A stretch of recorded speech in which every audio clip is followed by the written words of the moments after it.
Bonjour à tous et bienvenue sur Monaco Info. Nous sommes le lundi 17 juin et voici les titres qui seront développés dans ce journal de début de semaine.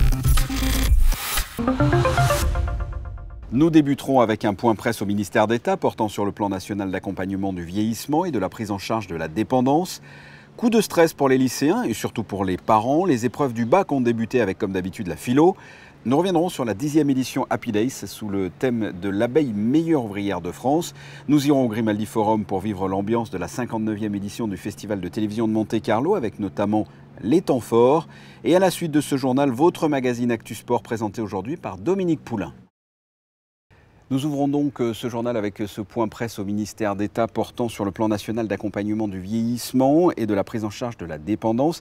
Quelles sont les mesures déjà mises en place? Quelles seront les actions qui vont être menées à l'avenir, comme le projet de construction d'un nouvel EHPAD? La réponse dans ce reportage avec Émilie Rousseau. Toujours soucieux du bien-être des Monégasques et des résidents en principauté, le gouvernement princier ne cesse d'être force de proposition. Dernièrement, le conseiller de gouvernement pour les affaires sociales et la santé, Didier Gamerdinger, a offert un éclairage sur le plan national d'accompagnement du vieillissement et de la prise en charge de la dépendance. Les derniers chiffres de l'INSEE montrent que l'espérance de vie est de plus en plus grande à Monaco. 27,5% de la population a plus de 65 ans. Pour compléter ces données, une étude complémentaire a été menée pour permettre au gouvernement de se projeter et ainsi anticiper certaines situations. L'idée, c'était de passer d'un sentiment de ressenti à une appréciation à partir de chiffres. Et donc une étude a été réalisée et j'ai souhaité que nous puissions avoir des éléments objectifs sur les 10 et 20 ans qui viennent, avec une idée très précise du vieillissement de notre population et puis de l'accroissement éventuel de la dépendance des personnes âgées. Et c'est cette étude qui ensuite nous a servi de base pour travailler à l'élaboration de ce grand plan que j'ai présenté aujourd'hui aux médias.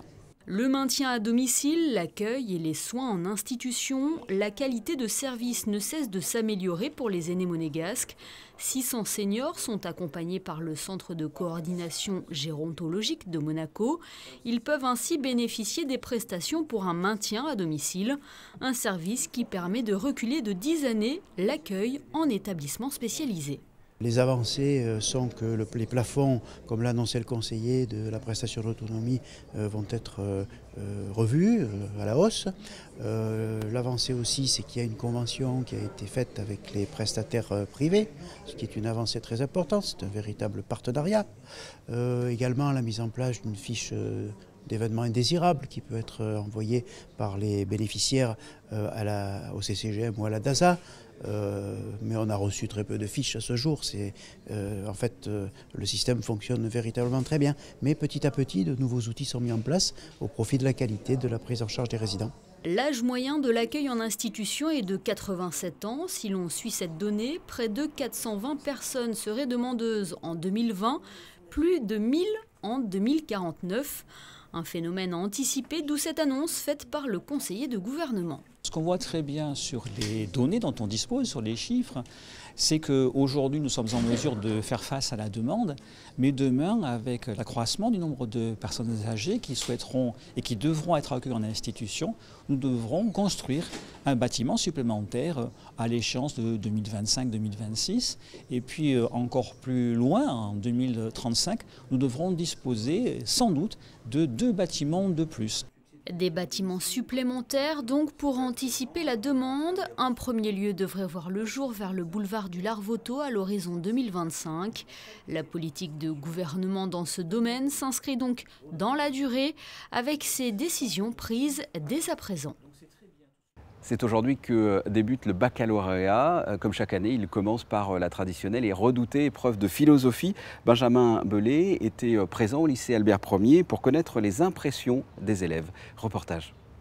Il est 7h30 au lycée Albert Ier et déjà de nombreux lycéens sont présents pour le coup d'envoi du baccalauréat et l'épreuve de philosophie. À quelques minutes de l'ouverture des portes, certains plaisantent tandis que d'autres préfèrent bachoter jusqu'au dernier moment. Chacun a sa petite technique pour réussir.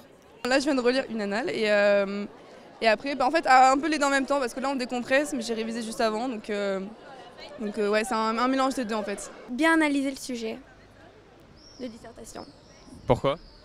Parce que Si on analyse mal le sujet, on peut faire beaucoup de contresens et complètement être hors sujet et du coup c'est 0. Le philosophe Kant et sa citation « Le but de la philosophie est de penser par soi-même » sont remis au goût du jour. J'ai rien révisé en philo, donc ça va être, si le sujet il m'intéresse, ça peut se faire. Après, il n'y a pas trop de citations en tête, donc ça va être que du feeling, quoi. Après plusieurs heures à analyser une œuvre de Freud ou philosopher sur « Est-il possible d'échapper au temps » ou bien « Le travail divise-t-il les hommes ?», les 290 inscrits du lycée Albert Ier livrent leurs impressions.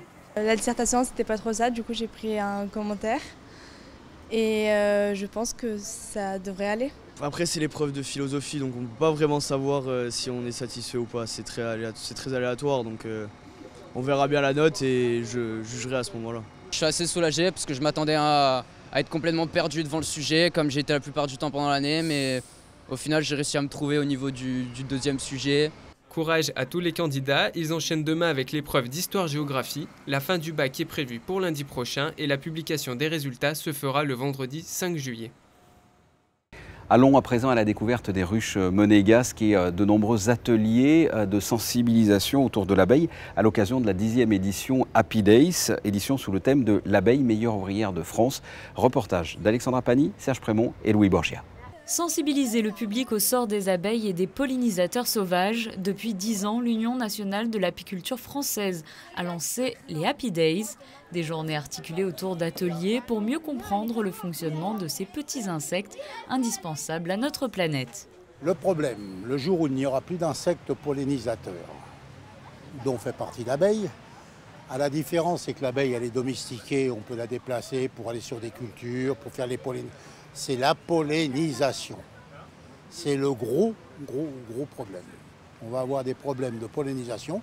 On aura de moins en moins de fruits, de moins en moins de légumes, des rendements minimes. Et ça va poser un problème très important.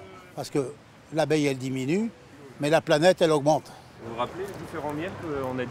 La châtaigne, oui. La montagne, oui. et après... Lavande, garrigue, forêt. Forêt, il y a forêt aussi. Donc on essaye de savoir lesquels c'est maintenant que vous les avez goûtés. Lui, je crois que c'est châtaigne. Oui, châtaigne.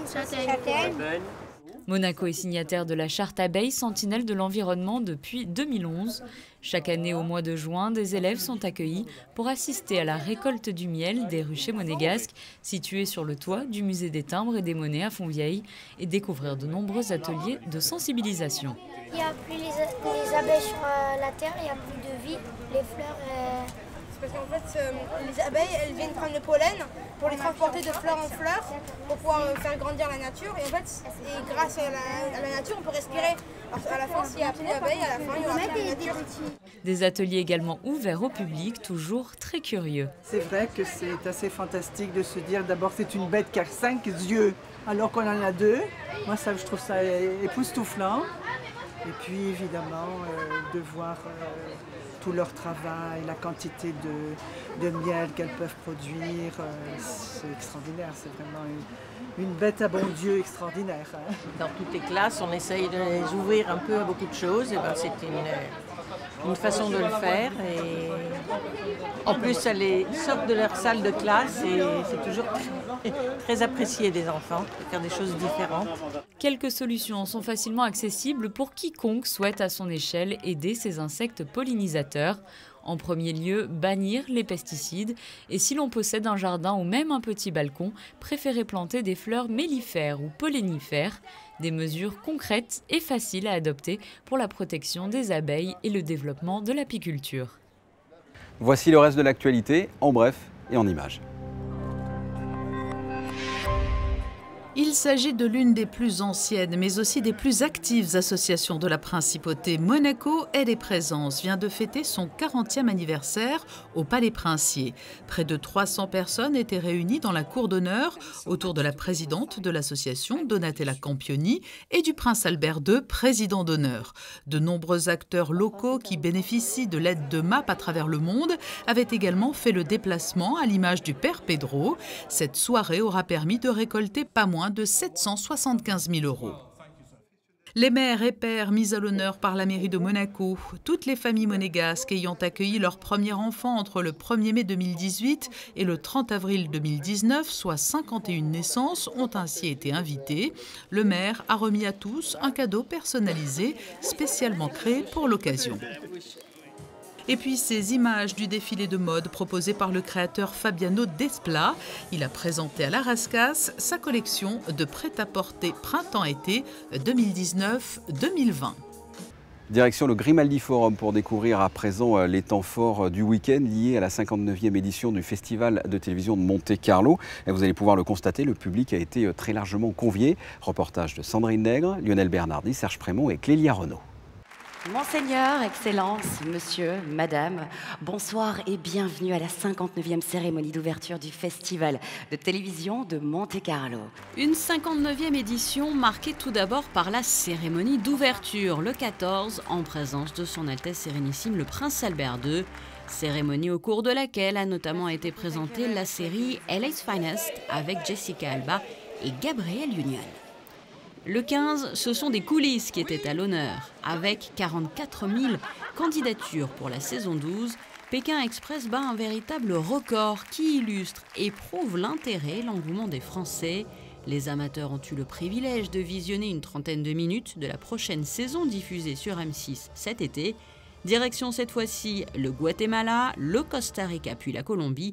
Avec plusieurs duos sympathiques, nous avons pu rencontrer le présentateur Stéphane Rothenberg. On vient en nombre pour parler de Pékin Express parce que c'est bientôt la diffusion effectivement en France et on est ravis. Alors moi en plus, je venais voir le Grand Prix dans les enceintes générales en 83 ou 84, donc j'ai un rapport très affectif avec Monaco parce que voilà, j'ai passé mes vacances à Cannes, donc c'est pas loin. C'est vrai que c'est une émission très compliquée, Pékin Express, un peu mystérieuse, difficile, passionnante, mais très compliquée à produire. Et c'est vrai qu'on va un petit peu raconter les coulisses du programme et tout ce qu'on fait. On est 120 pour le faire. Hein. Autre événement qui convie le public ce week-end, l'anniversaire de Plus belle la vie. Année après année, soir après soir sur France 3, ces habitants de Marseille ont conquis plusieurs générations de fidèles. Plus de 3700 épisodes ont été tournés à ce jour. On vieillit, on a 15 ans. Voilà, on va bientôt avoir 15 ans, Plus belle la vie. Et il y a 3 comédiens ici qui sont là vraiment depuis le tout premier jour. Donc on est les 3 dinosaures de la série, Serge Dupire, Pierre Marteau et moi-même. Bon, c'est des jolis dinosaures, hein? Oui, mais des dinosaures quand même. Sachez-le. Est-ce que vous pensiez au tout début justement de la série qu'elle allait rencontrer ce vif succès?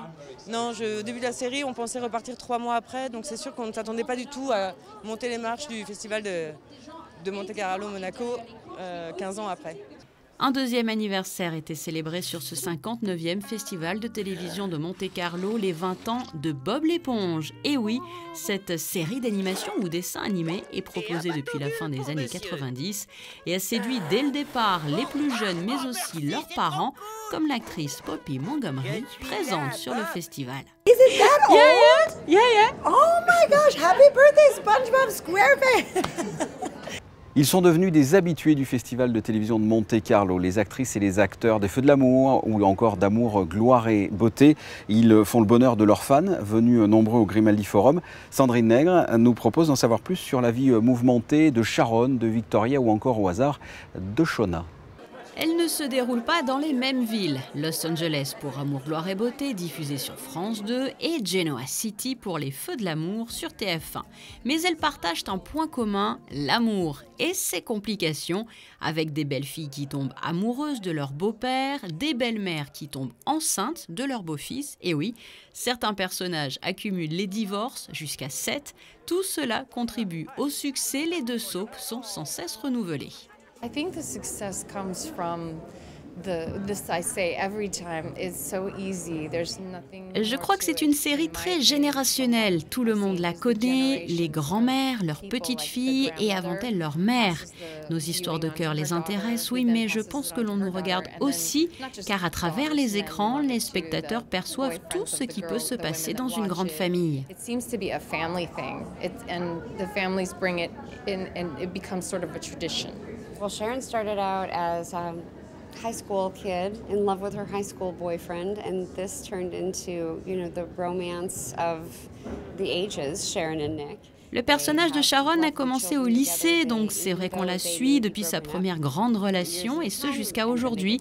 Avec Nick, ils ont dû affronter de nombreuses épreuves. Il s'agit d'une relation tumultueuse, mais leurs liens se sont resserrés avec le temps, même quand on était séparés. Les rapports étaient forts, car nous avons des enfants.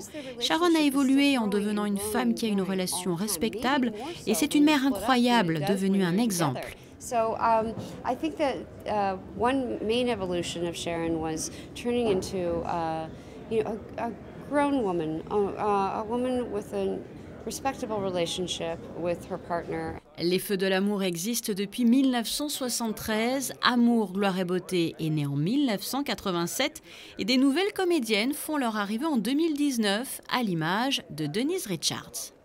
Bold and the Beautiful has been on for 32 years. I think that part of the success is that c'est un programme que l'on suit depuis 22 ans. Tous les gens qui le regardent sont chez eux et, je pense, ont justement besoin de se détendre.